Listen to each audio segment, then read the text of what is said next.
So section 3 of the book is Sanskaraha Adhyasasya Gudha Pravaha. In English, it means that conditioning is the undercurrent of superimposition. Undercurrent means, why is superimposition really happening? How is it happening? Its basis, its core, it lies in conditioning. The stronger my conditioning, the more the superimposition engulfs me. Again and again, again and again. For example, we have a participant who asked me a question 6 months ago. I answered that question. Again, 4 months ago, same question in a different manner. I answered that question. Again, 2 months ago, same question.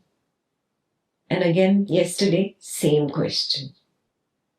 Why is the person not able to see? Or maybe, I don't know, they see and then they unsee it. Again, they see it and then they unsee it.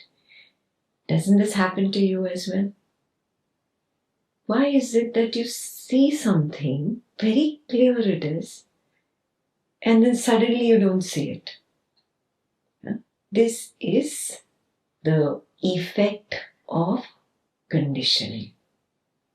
Clear? Now, this is very specific to that one participant that I'm talking about.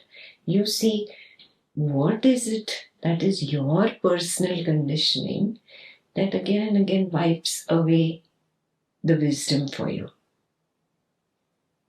Whatever wisdom, we are not talking about one specific point here. You see something and again after a few days you slip. And you're like, why? I saw this so clearly and why did I slip in this particular dramatic family situation or work situation or with friends, social situation? So see, what is that particular conditioning? That is called Gudha Pravaha. The Gudha Pravaha is the undercurrent. It is undercurrent of what? It is in deep sleep, you recognize yourself as devoid of the waking person that can superimpose you and devoid of the dream person that can superimpose you. In deep sleep, it's nothingness, it's black, totally blank. And there is some conditioning which is like the lava under the volcano.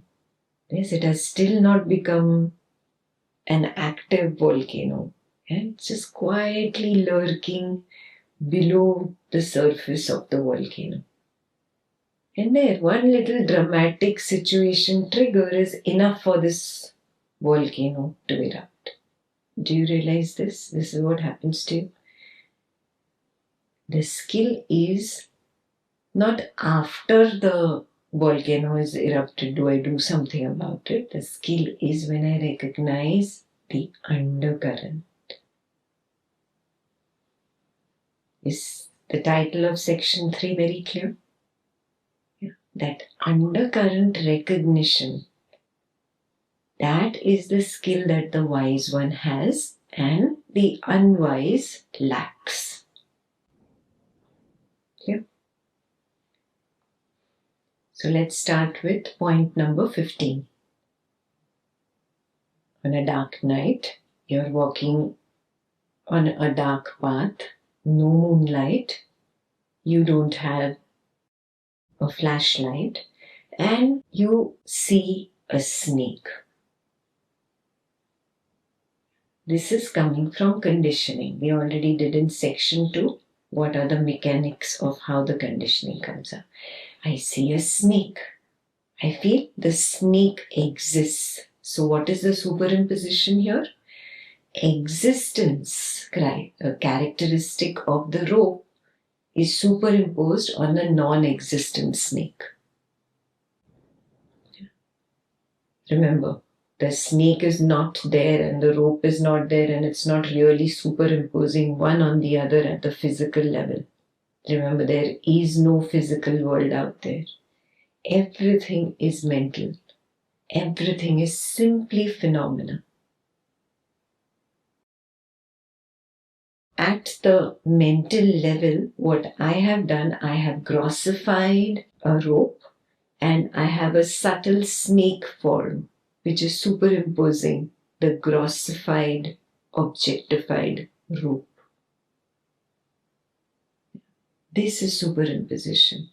And then the existence, oh, it exists, I feel it's moving, it exists. That existence characteristic of the rope is superimposed on the non-existent snake.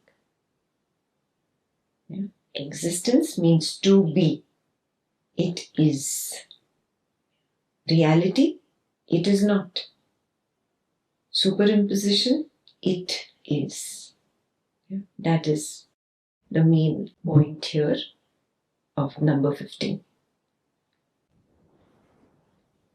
So we come to the Brahman and Jagat. Mithya, what do? I feel I am a body-mind.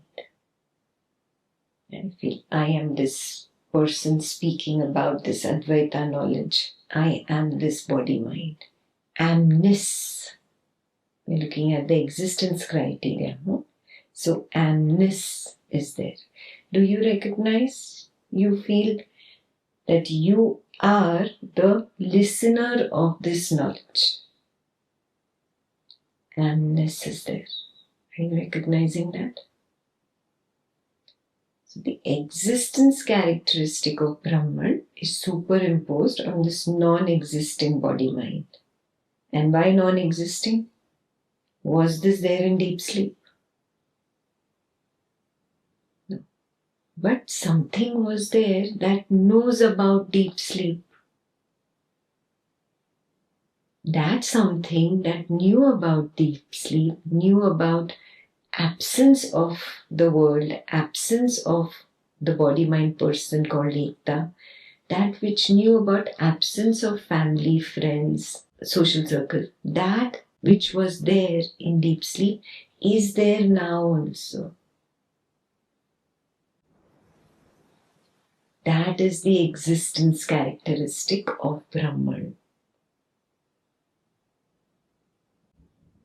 That existence characteristic gets superimposed by this non-existent waker, this body-mind person that says, oh, I am.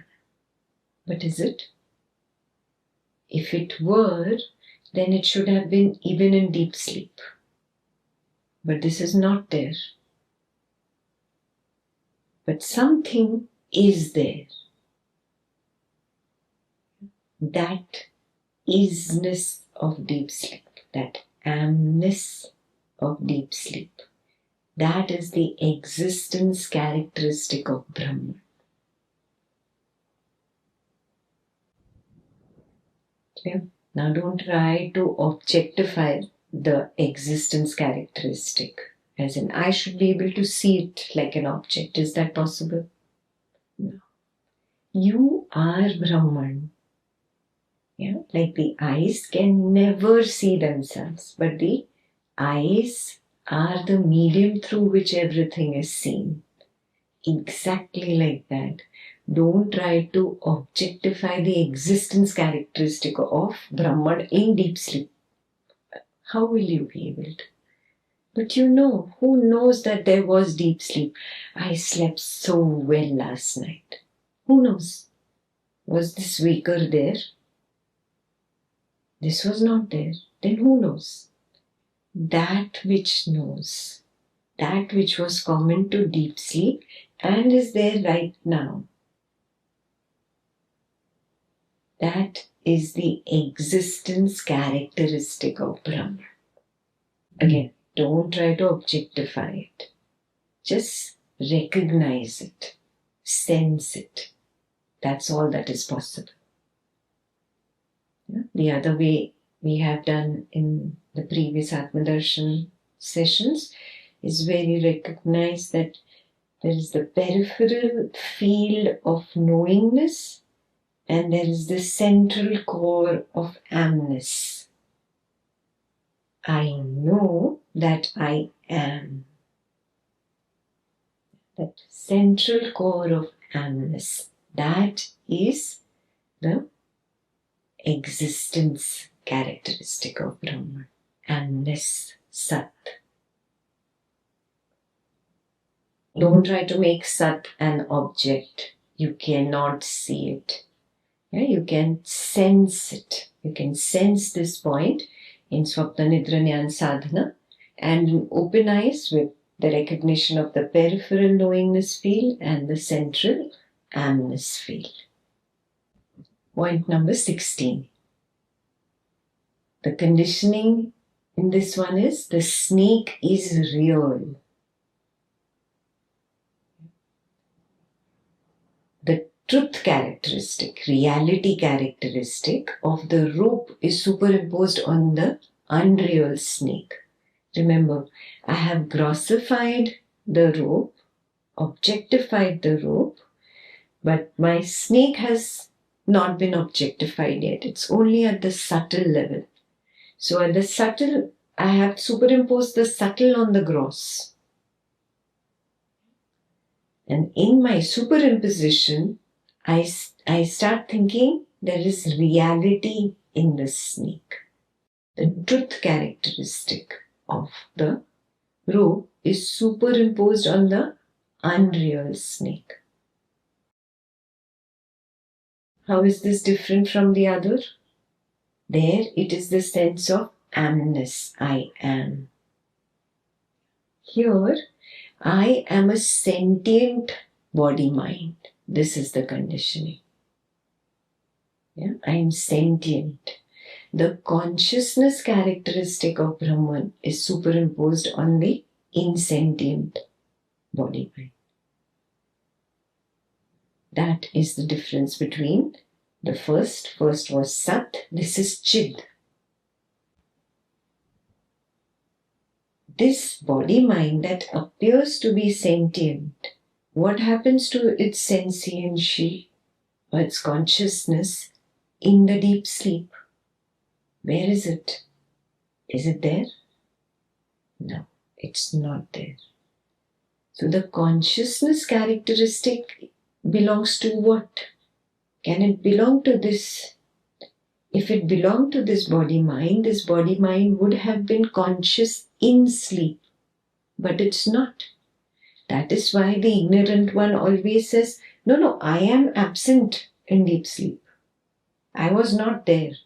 Yeah? But he says, I slept very well. You decide, were you absent or did you sleep very well? These are two contradictory statements, but the ignorant one does not realize that he is speaking exactly opposite statements.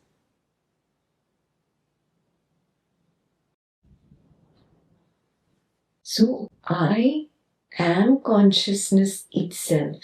That consciousness itself dims its own light in deep sleep. It is conscious that everything is dimmed. What is dimmed? The waking part of consciousness, the waking consciousness is dimmed. Like you have those dimmer switches, like that. The waking consciousness is dimmed down. The dream consciousness is dimmed down. But the deep sleep consciousness is still there. That deep sleep consciousness is the one that knows that I was so much at peace. I slept so well last night. Oh, I slept like a baby. Who's saying all this? When the waking consciousness is not there, when the dream consciousness is not there, there has to be something else that is. That is the consciousness characteristic of Brahman. That consciousness characteristic gets superimposed in the waking. I say, oh, this body-mind person is awake and conscious. I may not say it in words. That's how I behave. That's how I interact, as if I am the conscious body-mind. I don't see moment to moment that, oh, the consciousness characteristic of Brahman is being superimposed just by name and form. Nothing else. This is only name and form. It has a particular form of a human body and it has been given the name, Ekta.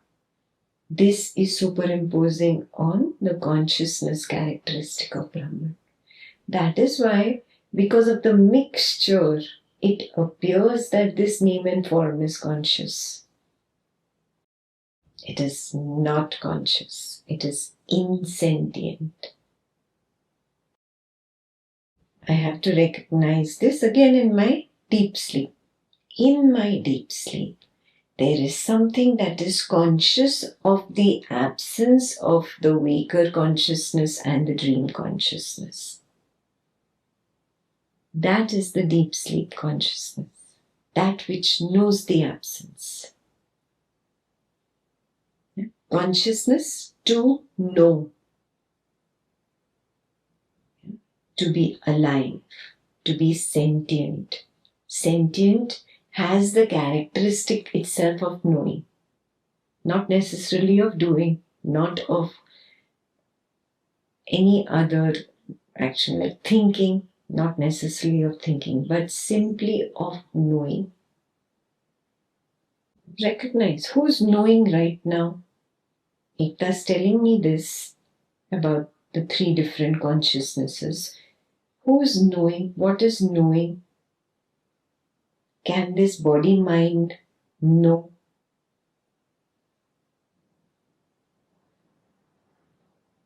It cannot know. But it pretends that it is knowing. Yes, I understand what you're saying. Who's saying it? Notice that, but actually it is something else. The knowingness characteristic, the knowingness aspect, the conscious, alive aspect. Attempt to recognize that with your open eyes. In your open eyes, you can see there is the peripheral knowingness field. That which knows I am.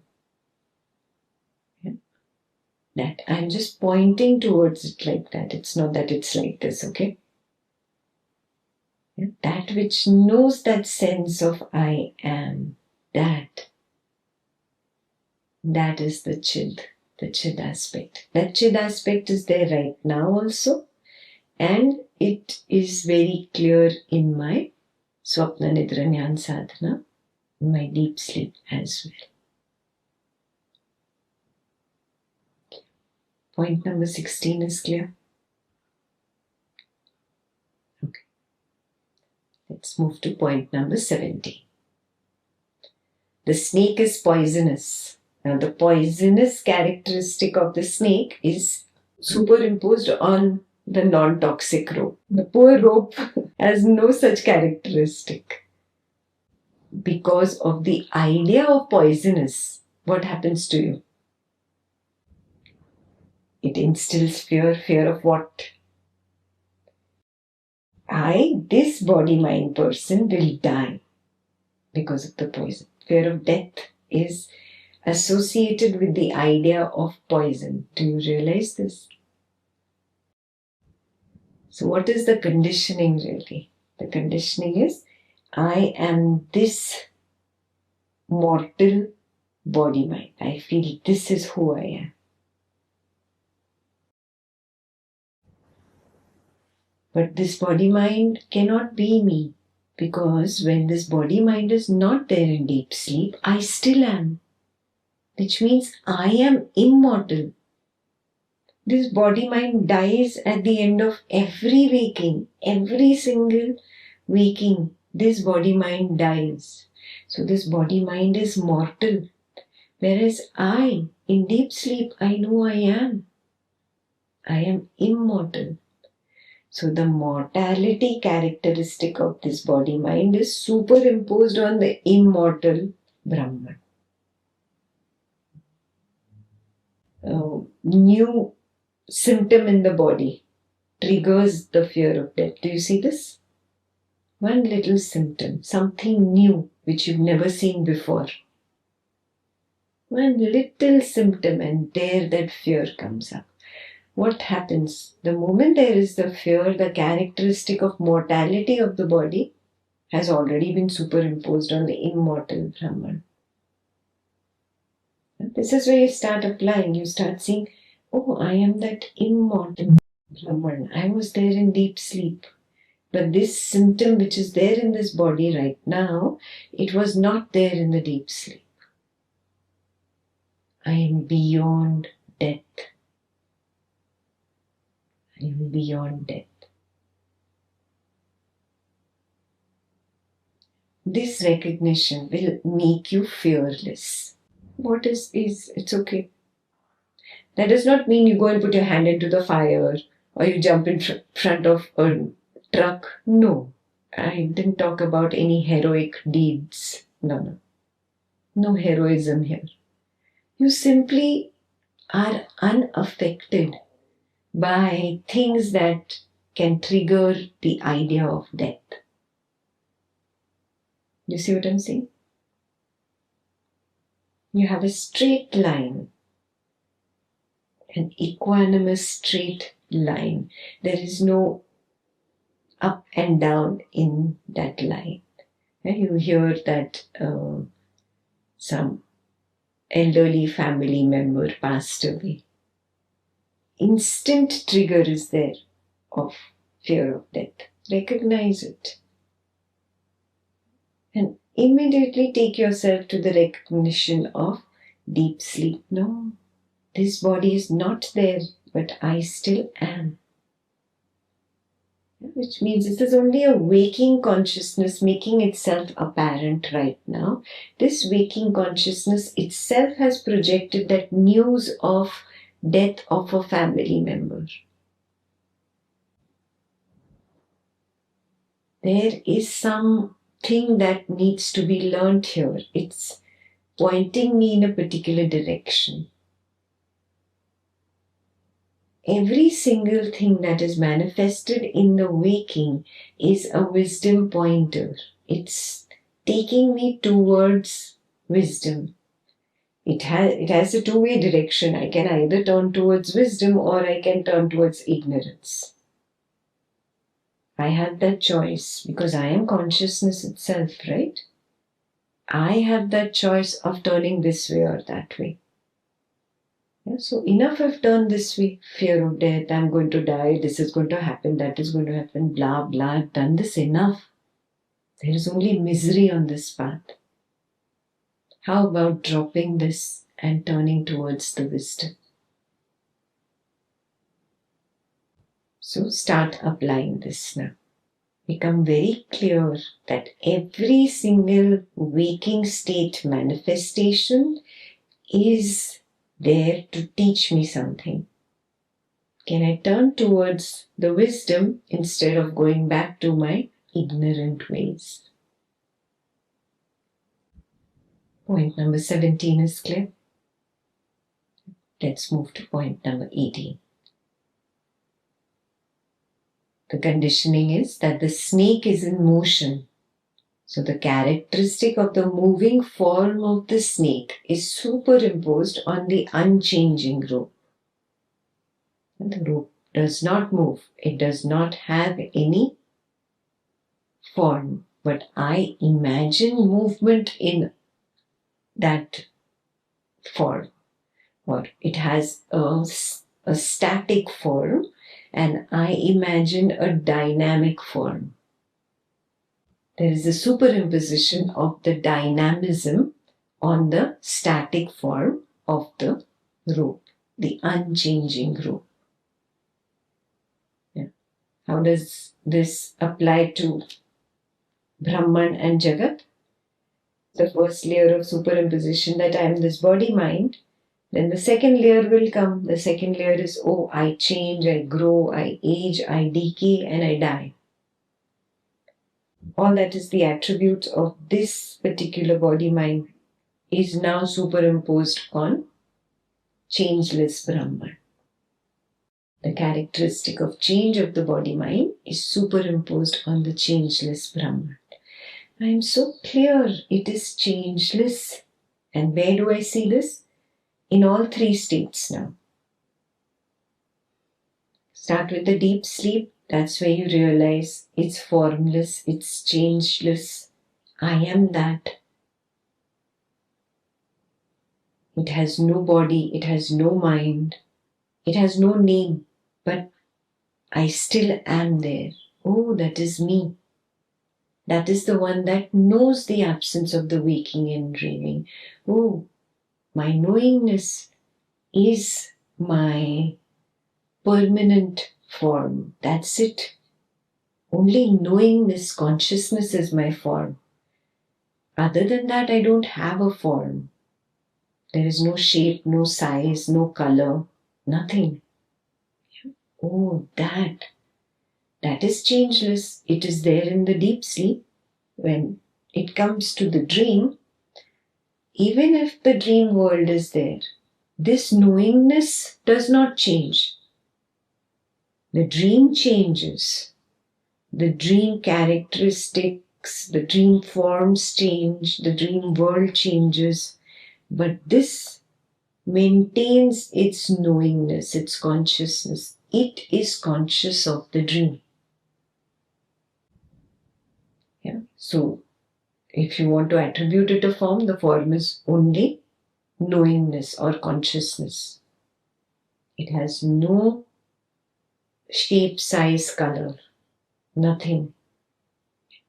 Now, the same is maintained right now in the waking.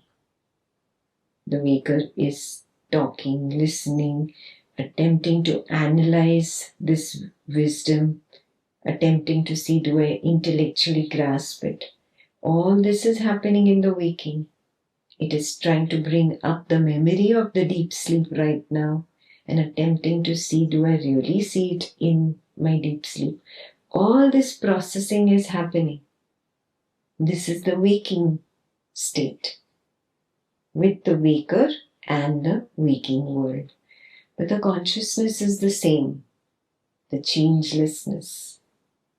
Yeah? It is knowing this waking world as it is going on.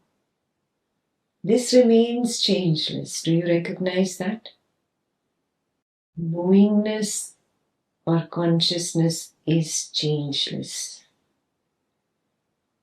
So every time you recognize that there is superimposition happening, the characteristic of the change of this body-mind is again and again superimposed on this changeless Brahman. Yeah? Wake yourself up. No, I am only knowing disease. I am not diseased. Nothing is happening to this. That which is knowing is untouched. Focusing on the changelessness continuously is the key here. Point number 19. The conditioning is there could be many snakes around. Where did this come up from? First there was, oh, I am this body. And then there's, oh, the snake is poisonous. Then the fear of death comes up for this body. And then there is even multiplication of the fear now. Oh, there could be many more snakes around. Yeah, and then you start imagining all are going to attack me. You have your own little stories going on. The characteristics of multiplicity of snakes has been superimposed on that poor single rope. Do you see this? Like that only, now the conditioning has developed. There are many body minds in this world. The characteristic of duality or diversity and multiplicity of the world is superimposed on the non-dual Brahman. Again, the main point is, do I see this in my Swapna Nidra Jnana Sadhana? Have I become very clear that in deep sleep there is no world? However dear this world is to me, my family members, they are not there in deep sleep. even though you did lie down on the bed next to a family member and you're like, no, I know my family member is lying down right next to me in deep sleep. Is he or she there? Tell me. No, even the one that lied down has gone. So the waking illusion begins from right when you open your eyes in bed and see the family member lying right next to you. Right there, the waking illusion begins, and it shuts down also right there. Where it begins, it shuts down right there. After you close the eyes, everything disappears. This body mind disappears, that also disappears. In deep sleep, there is no duality, there is nobody, there is no world. That is why you are the happiest in deep sleep. You're at peace. What does that tell you? If deep sleep is peace, what is the waking? The opposite, it's misery. Yeah, the world is misery. Have you come to this realization yet? The manyness of this world, multiplicity of this world, that is only misery. That characteristic of multiplicity, that has been superimposed on the non-dual Brahman. The most important thing, right now, right here, do you see there is no Ekta, there is no other Advaita participants, there is no room, there is no computer. Do you see all this multiplicity has been superimposed on that singleness? Are you able to see it right now with open eyes? Yeah. That singleness, that background screen of knowingness, on that all these superimpositions are there. The room, the door, the window, the table, the other furniture in the room, the computer, and then the faces on the computer. And if you have other people sitting around you, all the other people. Do you see all this? All these are superimposed on that singleness. If that becomes very clear, now attempt this week to just hold on to the singleness, that single background knowingness screen. It's alive, it's conscious,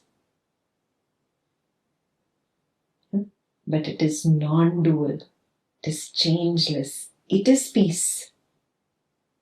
The moment I look at all these multiple images on it, that is misery. That brings misery. In a second, you can move from the misery to the peace. Just go to the background and ignore all this multiplicity. Then it's very peaceful, very peaceful. Now we'll go deeper into how misery is being caused by this multiplicity of the world superimposed on Brahman. That is in number 20. Conditioning. The snake looks ugly.